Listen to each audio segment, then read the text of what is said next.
Hey guys, I'm Brandy Chang, hanging at the Young Hollywood studio with the ultimate girl boss, Sophia Amoruso. How are you? Good, how are you? I'm very good. So you just came out with the paperback. I was calling it the soft cover. It's kind of the same. Kind of the same thing, I guess. Yeah. But the paperback version of Girlboss, which I remember the first time that my friend told me about this book, and she was like, "You need to read this. This is the kind of book that you pass around to all your friends."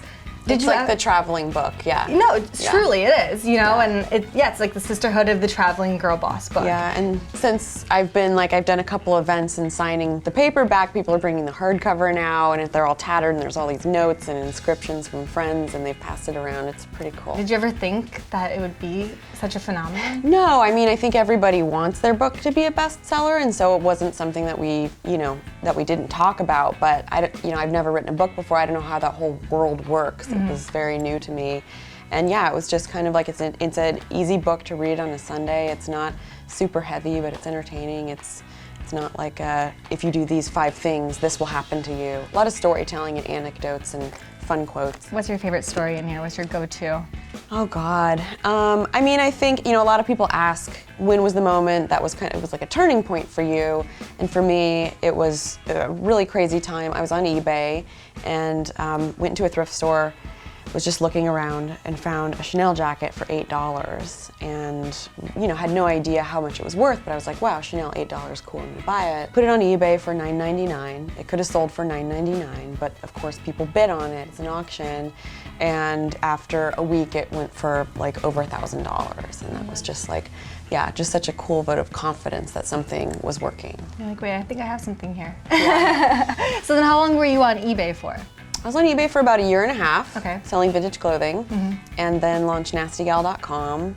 Oh my God, like it's been now almost maybe 8 years or something. In total, it's been almost 9. It's like my whole, youth basically. Right. Yeah, and now we have our own designs. I'm wearing one of our skirts, and we sell other brands, but we still sell vintage. And your story is so interesting, and when you first start reading the book, you kind of give a little bit of a timeline of, your journey, and it's interesting. Everything's very down to earth.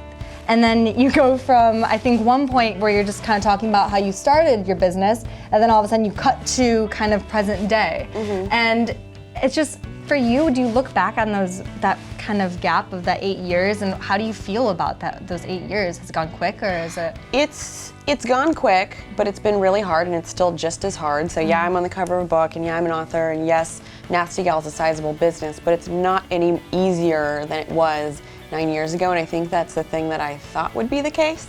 But I think that's just how life happens. But yeah, I mean, in retrospect, you can connect the dots.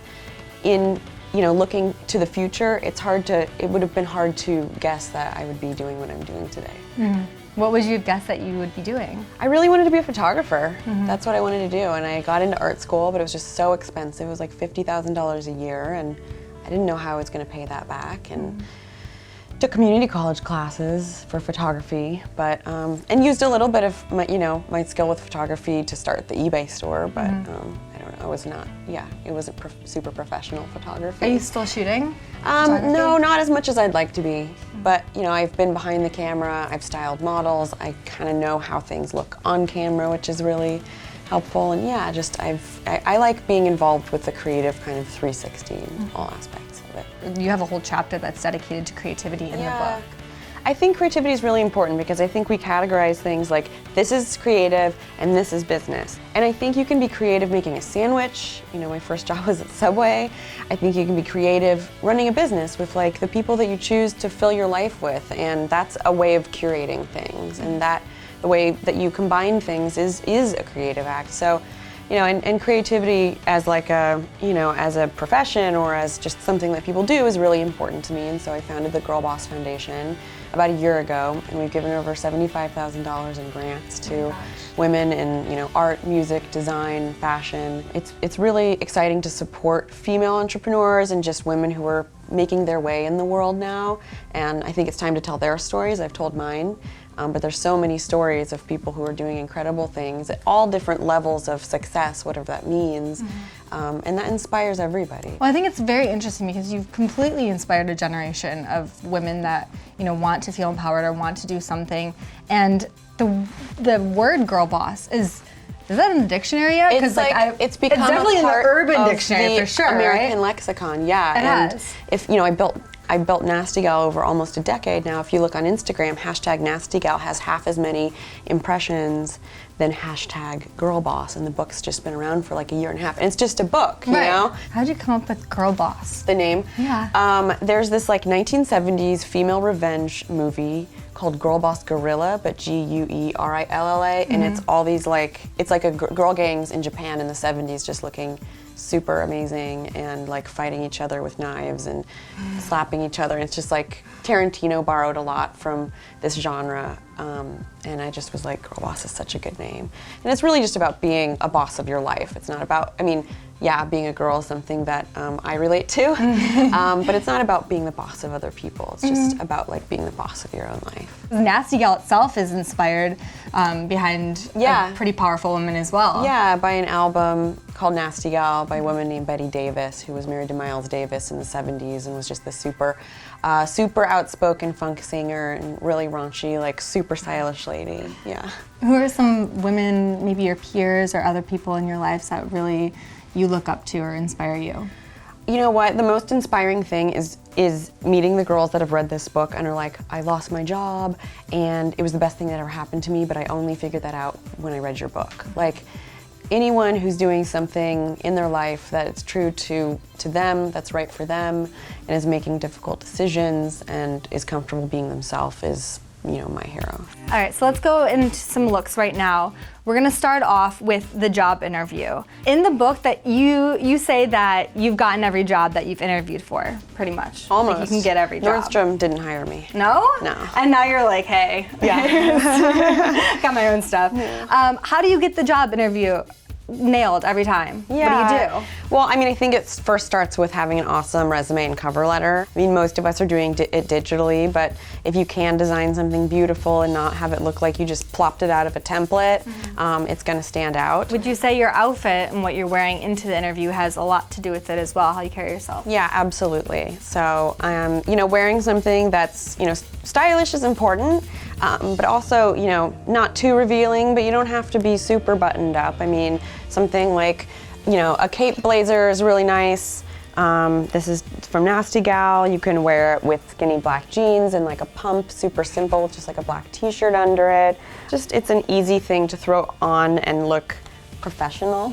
And that's one of your staple items, right? Staple pieces. These have been really great for us. I love these. We have cape dresses. No, I love that too because I feel like it's kind of a one-stop. A lot of your stuff is kind of like a one-stop look. You know, you can wear it throughout the day. You can wear it with sneakers and make it casual, and you can throw on heels and go to dinner and on to the next thing. Yeah, with the right tank top under that, you can peel it off and look like super sexy at night. Yeah. So. After you get the job, because you're going to get the job when you're wearing this, you're going to go into your power meeting. What are you going to wear? This is probably good.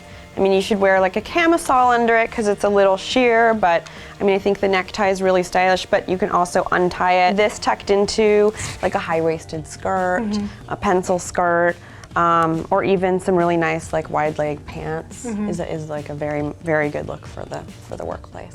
What about leather in the workplace? Because leather is really trendy. I mean, leather's always kind of been around, but you know, especially right now we're seeing a lot of leather. We're seeing studded leather, lots of different things. How can you wear leather in the workplace without being a little bit too Well, I think it really depends on where you're working. So a motorcycle jacket might work some places and it might not work in others.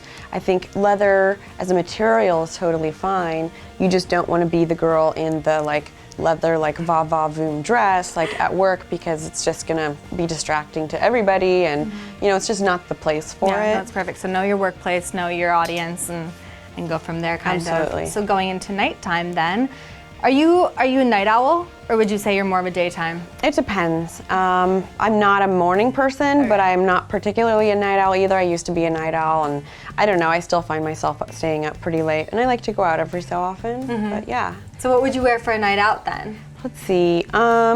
I mean, something like this is really nice for a night out. It's super comfortable. It doesn't look like you're trying too hard. You're not the girl in the strapless dress that every girl in Vegas is wearing, you know?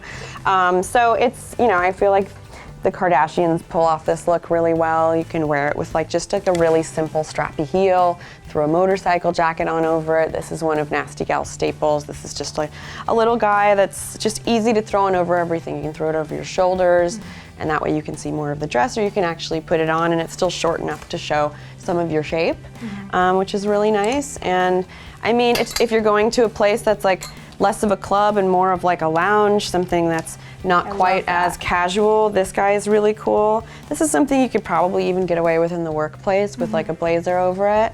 But this is just kind of like a little, 60s inspired dress, but it's maybe more fitted than something that someone would have worn, back then. I love that all of the pieces are kind of like simple silhouettes too, but they have a little something extra. You know what I mean? You might have a scarf, or you might have some nice detailing.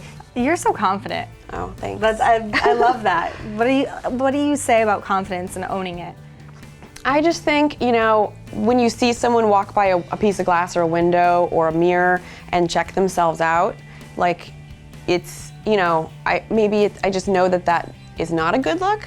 So being confident just like looks better and other people are more comfortable. Being confident puts other people at ease, and that's just such a nice thing to do for everyone involved. I'm not confident everywhere that I go. There's a lot of places where I'm like, I don't belong here, these aren't my people, whatever. And then after, a few minutes, I'll find someone who's really interesting, and sometimes it's people you would never expect. So I would just say be open and know that there's something to learn everywhere you go, and that people can be interesting even if they're not wearing Nasty Gal. But they're more interesting when they do. I think so. Amazing. Well, thank you so much, Sophia. Yeah, thanks for having me. I really enjoyed having you. Thank you.